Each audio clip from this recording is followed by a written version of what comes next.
Evangelio. Los padres de Jesús iban todos los años a Jerusalén para la fiesta de la Pascua. Qué gran ejemplo, papá y mamá. Listo. Si el alumno aprendió, el maestro enseñó. ¿Y quién es el maestro? Papá y mamá. Ellos iban todos los años a la fiesta de Pascua. Ellos iban al templo, iban a las cosas de Dios. Papá y mamá son el modelo, el ejemplo. Las palabras mueven, pero los ejemplos arrastran. Cuando el niño ve a papá y a mamá buscar las cosas de Dios, por ahí va el niño. Porque ellos quieren ser como el papá, como la mamá. Qué gran ejemplo de San José, qué gran ejemplo de la Virgen María para todos los cristianos. Vamos a buscar las cosas de Dios. Papá y mamá, lo primero es en leer la Biblia. Papá y mamá, lo primero es en rezar el Santo Rosario. Papá y mamá, primero es ir a misa. Papá y mamá, lo primero es en confesarse. Papá y mamá, lo primero es en marcar la pauta espiritual. Cuando Jesús cumplió los 12 años, subió también con ellos a la fiesta, pues así había de ser. Pues era la costumbre, así debía ser. Subió con ellos, claro que está, tal palo, tal astilla. Si el maestro enseñó, el alumno aprendió. Y era la costumbre, pues el niño agarró la costumbre. O sea, aquí está diciendo la Biblia que los niños son de costumbre, como usted los acostumbre. Si usted los acostumbra en la casa a decir grosería, cuando usted esté con sus amigos y el niño comience a jugar con los niñitos, ¿qué va a escuchar? Grosería. Y usted, cállese la boca. Este pelado me está haciendo quedar mal. Claro, es la costumbre en la casa. Si en la casa no sabe obedecer, cuando salga en la calle y usted le diga, mire, tal cosa. Es como si le hablara a la pared. Muergan los pelados de hoy día que no hacen caso. No, es la costumbre de la casa. Es lo que ustedes sembraron, lo que ustedes enseñaron. Los niños son de costumbre. Usted los forma, usted los acostumbra a bueno o a lo malo. ¿A qué los va a acostumbrar a sus hijos? Eso depende de usted. Al terminar los días de la fiesta, regresaron, pero el niño Jesús se quedó en Jerusalén sin que sus padres lo supieran. Comenzó a volar, sin que su padre lo supiera. La Biblia entonces está diciendo que a los 12 años ya el niño quiere aprender a volar. Y papá y mamá tienen que enseñar a sus hijos a volar, sin que su padre lo supiera. Ahí tiene que saber que ya los niños comienzan a hacer cosas sin el permiso de papá y mamá. Y papá y mamá tienen que comenzar a enseñarles las cosas y irles guiando, iluminando, porque ya no es momento de agarrarle y darle una paliza. Eso fue hasta los 7 años. De 7 años adelante ya no. Ya tienen que hablarle, ya tienen que dialogar con ellos como la Virgen María y San José. Pero ya ellos comienzan a tener iniciativas. No trunque su camino. No. Camina con ellos, guíeles, hábleles. Seguros de que estaba con la caravana de vuelta, caminaron todo un día. Después se pusieron a buscarlo entre sus parientes y conocidos. Estaba perdido. Como no lo encontraran, volvieron a Jerusalén en su búsqueda. Al tercer día lo hallaron en el templo. Miren que duraron varios días que no sabían de su hijo. Es la etapa donde el papá dice que este niño yo no lo entiendo. Este no es el niño que yo formé. ¿Qué está pasando con este niño? Se me está saliendo de las manos. Y queda perdido. 3 días, perdido. Pero fíjate que la Biblia dice no es toda la vida. Son 3 días, significa un tiempo. Un tiempo. Recuerde que 7 días es el tiempo perfecto y ya representa la eternidad. Pero el 3 es la mitad del 7. O sea que no es completo, no es que el niño va a vivir toda la vida así loco. No, es un tiempo, es un tiempo. Pero después lo van a encontrar, ¿dónde? En el templo. O sea, que después de que el niño pasa la adolescencia va a volver a lo que papá y mamá le enseñaron en la casa. Si le enseñaron las cosas de Dios, después de la loquera que les da por ahí a los 12 años, 13 años, lo que sea, van a volver otra vez a las cosas de Dios. Y es cuando la persona va madurando y dice, mire, ya llegó a los 18 años, comenzó a madurar. ¿Y qué es madurar? Volver a lo que le enseñaron en la casa. Pero si no le enseñaron nada, ¿a dónde va a volver? Se perdió 3 días. Esos son los 3 días más difíciles para papá y mamá. Y ahí es donde papá y mamá no se adaptan. Y ahí donde papá y mamá quieren matar al niño, o quieren esclavizarlo, o quieren agarrarlo, meterlo en una cárcel, meterle candado y decir aquí hacen lo que yo diga y ya, punto. No. Tienen que enseñar a volar al niño. Y tienen que reclamarle y decirle las cosas así. Pero dejarlo, que él vaya saliendo, que él vaya despejando la mente, que vaya conociendo más gente, que se relacione con la gente, que sea no un antisocial, sino una persona social, amigable, compañero con las cosas buenas, que enseñarle las cosas buenas para que él tenga amigos buenos que le conduzcan al bien. Al tercer día lo hallaron en el templo, sentado en medio de los maestros de la ley, escuchándolo y haciéndoles preguntas. Qué lindo, degustando de las cosas de Dios, porque lo que mamá y papá siembran, eso no se pierde, solamente que es una semilla que se sembró y algún día nace y da fruto. Pareciera que el monte se lo va a comer, pero no, hay que ir limpiándole el montecito, y la matica va creciendo y algún día da fruto. De eso se trata. Lo encontraron con los doctores de la ley en el templo, compartiendo, haciéndole preguntas y respondiendo. Todos los que le oían quedaban asombrados de su inteligencia y de sus respuestas. ¿Se da cuenta que valió la pena los 3 días de perdido? Los 3 días de búsqueda para papá y mamá. Fue una desgracia. Fue una desgracia para papá y mamá. Y fue lo peor que le pudo haber venido en la vida. El peor hijo, como 3 días se nos perdió y andábamos buscándolo. Pero ahora nadie podía con la inteligencia de ese niño. No hay mal que por bien no venga.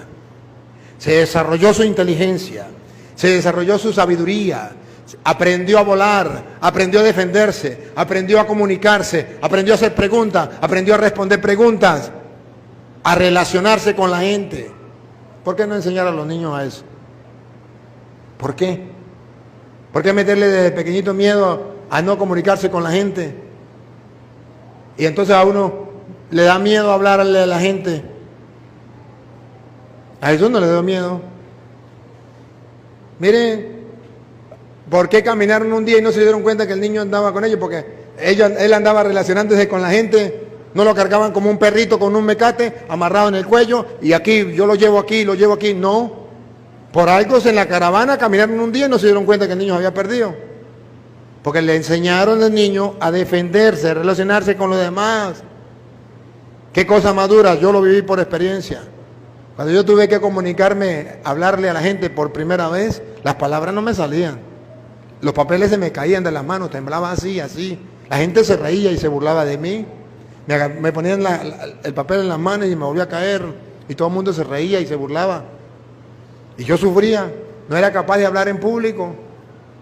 No era capaz de relacionarme con la gente. Y yo decía, Dios mío, ¿por qué? ¿Por qué no me enseñaron?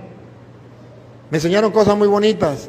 Gracias a Dios de mis padres, pero no me enseñaron a ser sociable, a relacionarme con la gente, y eso es el sacrificio más grande de mi vida, y muchos no lo superan. Gracias a Dios lo pude superar con la fuerza del Altísimo, pero muchas personas se reprimen, les da miedo hacer tal cosa, se vuelven pesimistas. No puedo, me da miedo, y todos los talentos que Dios le da se quedan truncados, se quedan guardados. Le di tanto talento, ¿por qué no lo puse a trabajar? Porque me dio miedo. ¿Y quién es el culpable? Papá y mamá, que no le enseñan a los niños a poner a funcionar sus talentos, a relacionarse con la sociedad. Claro, eso cuesta, lleva un sacrificio y a veces no se entiende, porque papá y mamá pues ya son adultos y no van a entender a sus hijos. Sus padres se emocionaron mucho al verlo. Qué lindo, ¿no? A mí me emociona eso. No dice, sus padres agarraron un rolo, un palo, una correa y le cayeron a puñetazo limpio en la cara. ¿Cómo este sinvergüenza se me perdió? A ver, vamos a darle una lección. No, a esa edad ya no se le pega a un niño. Qué bonito ejemplo de la Virgen María. Qué bonito el ejemplo de San José.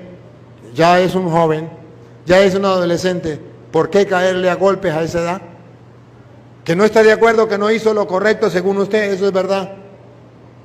Pero miren el ejemplo cómo se corrige un hijo. A golpes, a insultos, a maltratos, a humillaciones, a desprecios, a indiferencia. Nada de eso. No hubo humillación, no hubo desprecio, no hubo indiferencia, no hubo maltrato, no hubo golpe, no hubo malas palabras. Sí hubo una llamada de atención. Ponga cuidado. Su madre le decía, hijo, ¿por qué nos has hecho esto? Una llamada de atención está bien, pero con alegría. Al encontrarlo se llenaron de alegría. Lo mismo del hijo pródigo, aquel que se perdió, y al encontrarlo, qué alegría, hagamos una fiesta. Esa es la teología bíblica para con los hijos. ¿Cómo tratamos a los hijos cuando se equivocan? ¿Cómo los tratamos cuando se pierden? La Biblia dice que la Virgen María con alegría, ojo, no se cayó la boca, eso sí. Hijo, tu padre y yo te andábamos buscando. Viene una corrección fraterna, pero dialogada, compartida. No entiendo nada. Necesito que me dé una explicación para ver si logro entender o no entender. Tu padre, hijo, ¿por qué nos ha hecho eso? Una explicación. El por qué es una explicación. Pidámosle una explicación al hijo. ¿Por qué? Pero dejémoslo hablar, dejémoslo que se exprese. No es un esclavo, no es un animal, no es un objeto, es una persona. Tiene derecho a hablar, a expresarse, a opinar, a actuar. ¿Por qué nos ha hecho eso?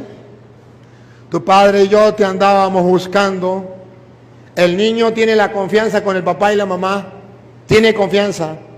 Ellos le han dado la confianza. Se expresa abiertamente y claramente. Tu padre y yo hemos estado muy angustiados mientras te buscábamos. Él le contestó. Miren, un hijo abierto, confianza con su padre, le puede hablar claro, no tiene miedo de que le va a golpear, que le va a pelear, que lo va a insultar. Es un amigo, papá es un amigo, mamá es una amiga, no es un enemigo. Pongan cuidado. ¿Y por qué me buscaban? ¿No saben que yo debo estar donde mi padre? Seguro que dice la Biblia que la mamá sacó la mano y se la metió en la boca. Cállese la boca y tome matracazo. Así no se le responde a su mamá. No. Están dialogando, ella le preguntó y dejó que el hijo le expresara. ¿No sabe que yo tengo que preocuparme por las cosas de mi padre? Ella lo escuchó, él lo escuchó, escucharon al hijo. Y vean ustedes que a pesar de que no entendieron nada, respetaron la opción, decisión, el pensar y el actuar de su hijo. Pongan cuidado.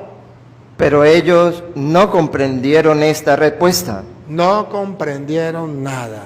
Papá y mamá, llega un momento que usted no va a comprender a sus hijos. No busque comprenderlos.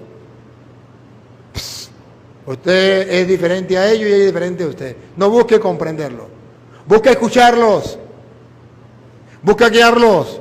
Busca orientarlos. Haz tu trabajo. La Virgen María y San José ya hicieron el trabajo. Ahora él da una respuesta, ellos no entienden nada, pero ellos están seguros que hicieron su trabajo. Ellos lo conocen. Ellos sembraron los valores cristianos, sembraron los valores de Dios, los valores de la fe. Ellos sembraron cosas buenas. Ellos saben algo. No entendemos nada, pero sabemos que está en manos de Dios y sabemos que Dios lo guía y sabemos que no hemos perdido el tiempo. Sabemos que creamos, que formamos. Tu padre y yo te estamos buscando. ¿No saben que tengo que preocuparme por las cosas de mi padre? Y aquí entonces es cuando les digo, ¿por qué hay padres de familia que no dejan que sus hijos vayan a los retiros espirituales? Que de niño, incluso para que vayan a la catequesis, un problema. ¿No quieren que los niños vayan a la catequesis? ¿Por qué? Jesús entonces regresó con ellos, llegando a Nazaret. Regresó. ¿Se acuerdan? 3 días perdido. Regresó. Es que los jóvenes en la adolescencia a veces hacen cosas que sus padres no están de acuerdo, pero después regresan. Después regresan. Y a lo mejor regresan, si es una mujer, a lo mejor regresa con el chino en la barriga. O con el nietico. Y entonces ya la mamá pues ya tiene que ayudarle a creer el chino, ya mi nietico, ya se enamora del nieto. pero regresó y vuelve otra vez con los valores que se le enseñaron desde pequeño. ¿O no? Ese es el camino de la vida. ¿Lo dice la Biblia o no lo dice la Biblia?